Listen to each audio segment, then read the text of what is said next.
Nagbabalik ang PTV Balita Ngayon. Sinimulan na ng Senado ang investigasyon hinggil sa kontrobersyal na People's Initiative na naglalayong amyendahan ang saligang batas. Mismong si Senador Amy Marcos ang nanguna sa pagdinig kung saan inimbitahan ang ilang testigo at mambabatas mula sa Kamara. Kwento ng ilang testigo, pinangakuan umano sila ng ayuda kapalit ng kanilang pirma. Una nang nagbabala ang COMELEC na mawawala ng bisa ang pirma kapag napatunayan na ginamit ang pondo ng bayan para isagawa ang People's Initiative. May tauhan na kumukuha ng pirma sa aming barangay at pinapangakuan ng ayuda. Yung listahan may nakalagay na precinct numbers na. Pumirma kami kasama ng aking asawa, kapatid at ninang, ngunit hindi ba namin nakukuha yung ayuda hanggang ngayon? Tama po ba yon? Tama po ba yon, Witness 3? Tama po. Nagulat din po kami sa Caloocan. May gumaba po sa aming form. May nagdala sa amin. Sa mga party list naman. Kaya lang po, nahirapan po kami nung bumaba na kami dahil na ang thinking nila yung may ayuda. Kung sila po ay matatapang na mga witnesses, bakit po sila nakamaskara? Ako, pinakamatapang na po yan.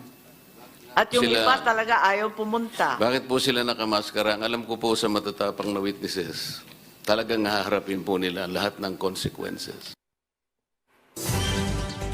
Sa ibang balita, mahigit 200 pawikan ang pinakawalan sa baybayin ng Bataan. Pinangunahan nito ni Bataan 3rd District Representative Maria Angela Garcia, GN Power Dinginin Limited Company, volunteers at iba't ibang stakeholders. Layo ng aktibidad na mapanatili at protektahan ang marine biodiversity sa probinsya. Noong 2023, nasa 4.3 million pesos na halaga ng kasunduan ang nilagdaan sa pagitan ng GNPD at provincial government ng Bataan upang i-adopt ang local hatchery ng pawikan. Bahagi ito o dito ang Protect Marine Life Arm project ng kumpanya. Samantala, alamin natin ang ibang balita mula kay Julius Pakot ng PTV Davao. Mayong adlaw, opisyal nang gisugdan natong Domingo ang 26 araw ng Tagum Inter-Barangay Sports Activities diya sa Trade Center Pavilion.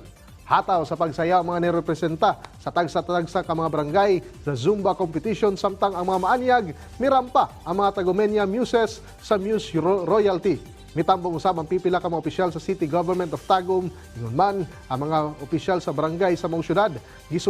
Sinugdanan pa lamang kini sa mga nagkadaiyang sports activities nga naghulat sa mga musunod nga mga adlaw. Kauban ang City Sports Development Office sa Tagum City sa Ulugon ang 26 araw ng Tagum karong March 7, 2024. Samtang ipahigayon sa Cagayan de Oro City ang pinakaunang Scholars Cup sa probinsya sa Misamis Oriental. Ang maong duha ka adlaw nga sports events nagsugod ni atong weekend. Diin kapin 5,000 ka mga scholar ang nisalmot sa mga indigay gikan sa nagkadang lugar sa Misamis Oriental. Pipila sa mga dula nga gihimo ang basketball, volleyball, larong Pinoy, trivia games, e-games, chess ug board games. Tumong niini nga mapalambo ang karakter ug disiplina sa mga kabataan sa ilang sarili pinaagi sa sports.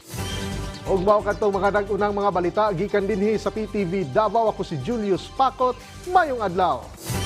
Daghang salamat, Julius Pakot. At yan ang mga balita sa oras na ito. Para sa iba pang update, i-follow at i-like kami sa aming social media sites at PTVPH. Ako po si Naomi Tiburcio. Magandang hapon.